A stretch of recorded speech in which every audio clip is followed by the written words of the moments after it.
আজকে হিসেব মতো দুর্গাপুজোর সপ্তমী, কিন্তু মানে যেহেতু সপ্তমী ষষ্ঠী সব গোলমাল হয়ে গেছে, তাই জন্য আজকে ষষ্ঠী। আগের দিনও ষষ্ঠীই ছিল, মানে ষষ্ঠী সন্ধ্যের দিকে পড়েছিল, তাই জন্য বেলিবরণটা হয়েছিল। আর এখানে আমরা সবাই রেডি হয়ে গেছি, ভাই, বুনু, আমি, মা, আয়ুষকে নিয়ে আজকে যাচ্ছি ঠাকুর দেখতে। মানে মা, বাপি তো ছুটি নেই, মায়ের সাথে আজকেই প্রথমবার ঠাকুর দেখতে যাচ্ছি। তো সন্ধেবেলা বেরিয়ে পড়েছি। প্রথমে যাচ্ছি হচ্ছে আমাদের স্কুলের ঠাকুরটা দেখতে। ওরা স্কুলের ঠাকুরটা দেখেনি, ওই জন্য মাকে নিয়ে আগে স্কুলের ঠাকুরটাই দেখতে যাচ্ছি। তো যেহেতু বৃষ্টি হয়েছিল, প্রচুর কাদাও ছিল দেখছিলাম। আর এখানে দেখতেই পাচ্ছ কি সুন্দর সাজিয়েছে। আগের দিনে যখন এসেছিলাম এতটা লাইট দেওয়া থাকেনি, তো আজকে প্রচুর লাইট দিয়েছিল। আর এখানে অনুষ্ঠান হচ্ছিল, একটু অনুষ্ঠানও দেখলাম।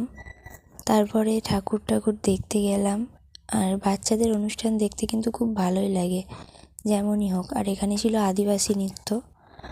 তো আদিবাসীদের নাচ দেখতে আমার খুব ভালো লাগে, আমি প্রচণ্ড পরিমাণ ভালোবাসি আদিবাসীদের অনুষ্ঠান। তারপর গেছিলাম ঠাকুরটা দেখতে। তো মানে প্যান্ডেলের কাছে খুব একটা যাইনি, ওই জন্য দেখা হয়নি ভালো করে। আর পরে না হয় তোমাদের সাথে শেয়ার করব স্কুলের ঠাকুরের ছবিটা বা যে কোনো ভিডিও ক্লিপ। তো এইখান থেকেই আর কি যতটুকু দেখা গেছে, দূর থেকেই জুম করে ততটুকুই দেখতে পেয়েছিলাম। আর কাদা ছিল বলে এগিয়ে যাইনি। তারপরে ভাই বোনকে নিয়ে আমি আর মা চলে গেছিলাম আরও যে গ্রামে ঠাকুর রয়েছে সেইগুলো দেখতে। আয়ুষ তখনও ঘুমায়নি, তখনও জেগেছিল। ও প্রত্যেকটা ঠাকুর দেখেছে, বাড়ি আসার সময় ঘুমিয়েছিল। তো চলে গেছিলাম। আর এখানে একটা নতুন শিব মন্দির হয়েছে, ওখানেও প্রচুর সুন্দর করে আলো দিয়ে সাজিয়েছিল। আর এই যে প্রথম ঠাকুরটা দেখতে চলে গেছি, যেখানে আমরা অষ্টমীর পুজো দিই, মানে ছোটোর থেকে দেখে আসছি যেখানে অষ্টমীর পুজো দেওয়া হয়, অঞ্জলি দেওয়া হয়, সেই বাড়ির ঠাকুর আর কি ওটা। আর তারপরে চলে গেছিলাম আমাদের গ্রামের ব্যানার্জি পাড়ায় ওদের ঠাকুরটা দেখতে। তো ওদেরও মানে প্রত্যেকটা বাড়িতে দুর্গাপুজোর সময়, ওদের বলে না, প্রত্যেকটা বাড়িতেই দুর্গাপুজোর সময় খুব সুন্দর করে লাইট দিয়ে সাজানো হয়, কালী পুজোর সময়ও তাই। আর অনেকেই সাজায়, অনেকেই ভালোবাসে এইসব সাজানো গোছানো করতে।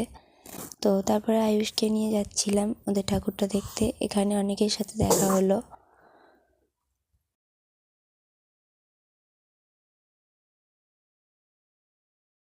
তো তারপরে এখানে বাজছে হচ্ছে এখন 7টা মতো, বাড়ি চলে এসেছিলাম। আর এটা হচ্ছে সপ্তমীর দিন সন্ধেবেলা, অষ্টমীর দিনের আগে কোনো ক্লিপ নেওয়া হয়নি। আর সপ্তমীর দিনেও সেরকম কোনো ক্লিপ নেওয়া হয়নি।